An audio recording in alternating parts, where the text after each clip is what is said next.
Elon Musk just destroyed Mark Zuckerberg with a Twitter purchase.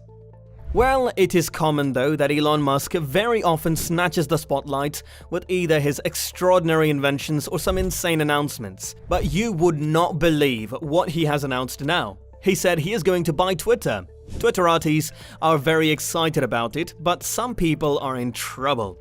In this video, we'll be talking about everything regarding Musk's latest announcement. Hey everyone, welcome to Elon Musk Rewind. Don't forget to subscribe to our channel, like this video, and hit the bell icon to get updated with Tesla, SpaceX, Starlink, and everything about the tech icon and billionaire Elon Musk. That being said, let's begin. Well, you know pretty well that the microblogging and social networking site Twitter is a pretty well-reached platform from this decade.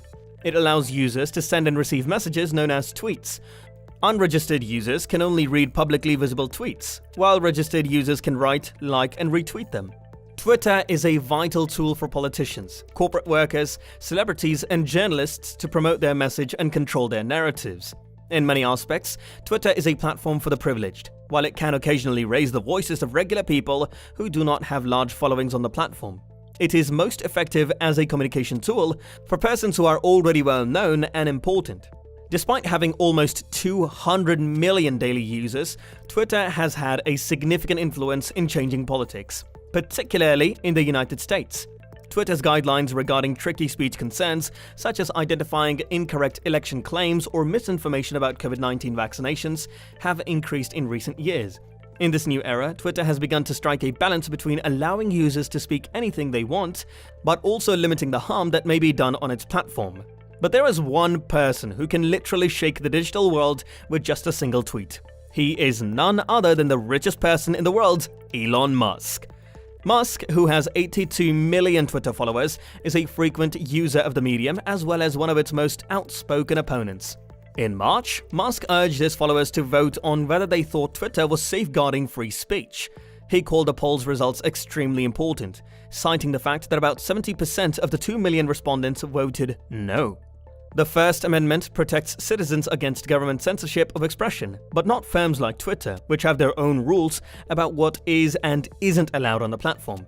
Musk believes in governments that govern the least, which means the government should not intervene in your personal lives, but rather make life easier in general. He does not believe that elected governments should define free speech or control your thoughts.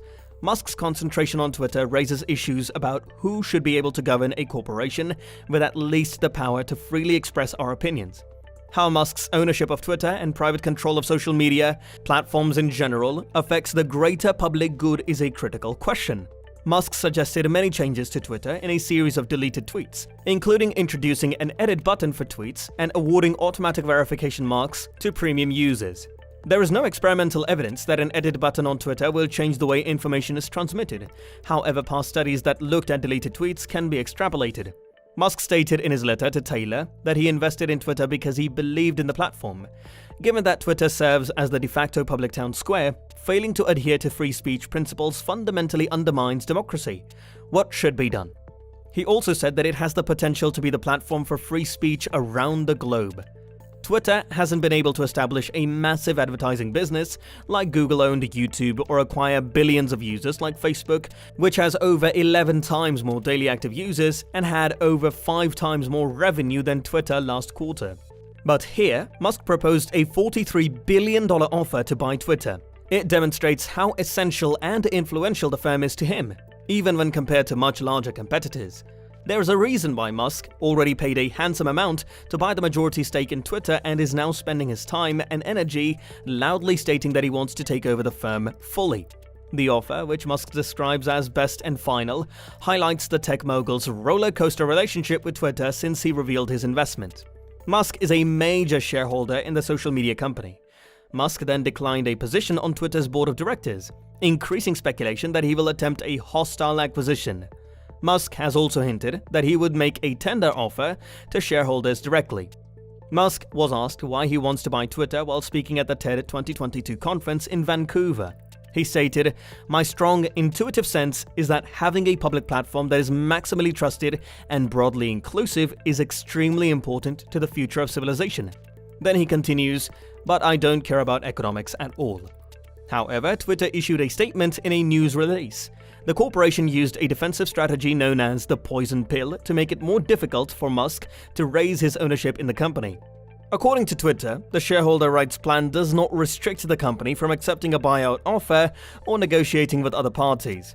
Twitter CEO Parag Agrawal warned employees that distractions were on the way, but he hasn't commented publicly on Musk's offer to buy the company. He told Twitter staff that the firm was still examining Musk's offer and that a decision will be made in the best interest of our shareholders. Twitter co-founder Jack Dorsey said, "As a public company, Twitter has always been for sale. That's the real issue." When asked when it plans to make a decision, Twitter did not immediately comment. The markets are still in a state of flux. While Twitter's stock rose sharply after Musk revealed that he had become a stakeholder, the company's stock is presently trading at a discount to the billionaire's offer. In general, this indicates that investors are skeptical of the transaction's success. In this letter to Taylor, Musk stated that if Twitter rejects the offer, he will reassess his status as a Twitter shareholder. The rejection could cause Twitter's stock to fall in value. Musk has also suggested that a new social media platform would be created. Now that's great news. What if Musk launches his own social media platform? Will you leave Twitter because of it? Don't forget to tell me in the comments. But here is a twist regarding Musk's announcement. Will this purchase cause any kind of difficulties for Zuckerberg? We know very well that Musk previously campaigned against Facebook. What now? Elon Musk, the CEO of Tesla, has chastised Mark Zuckerberg, the CEO of Meta, for owning enormous media networks, even as Musk attempts to acquire Twitter. He just destroyed Zuckerberg in his speech.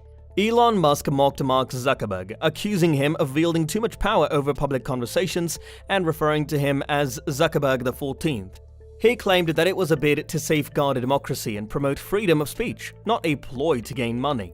When asked what he would say to detractors who argue that having the world's wealthiest man oversee such a powerful platform may be hazardous, Musk said he intended to make it more open, not more restricted.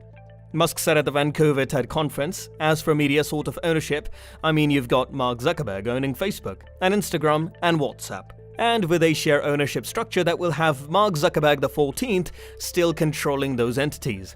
Rather than dominating Twitter himself, Musk stated that he intended to keep as many stockholders as possible. He owns 9.1% of Twitter at the moment. Facebook, Instagram, and WhatsApp's parent company, Meta, are owned by Zuckerberg, who owns 12.8% of the corporations. Musk and Zuckerberg have been at odds for a long time. After one of SpaceX's rockets destroyed a Facebook satellite in 2016, Zuckerberg issued a public statement claiming he was deeply disappointed in the corporation. While according to Musk, Facebook gives him the willies. Musk recently chastised Facebook for how it handled the Capitol siege on January 6, 2021. Musk also stated that he intended to open source Twitter's algorithm and that he would like to be on the side of freedom of speech rather than censorship. Musk wants to buy Twitter so that it can be used to communicate rather than to maintain silence. He recognized that human speech, unless it occurs in an Orwellian or Stalinist society, is worthless unless it causes some level of outrage. But what do you think? Can Musk turn Twitter into a revolutionary platform that can convey the feelings of common people without any restrictions? Can Twitter be a strong protector of free speech? Let us know in the comments section. And as we have come to the end of this video, let us thank you all for staying with us till the end. If you found the video interesting, go ahead and hit the like button. And most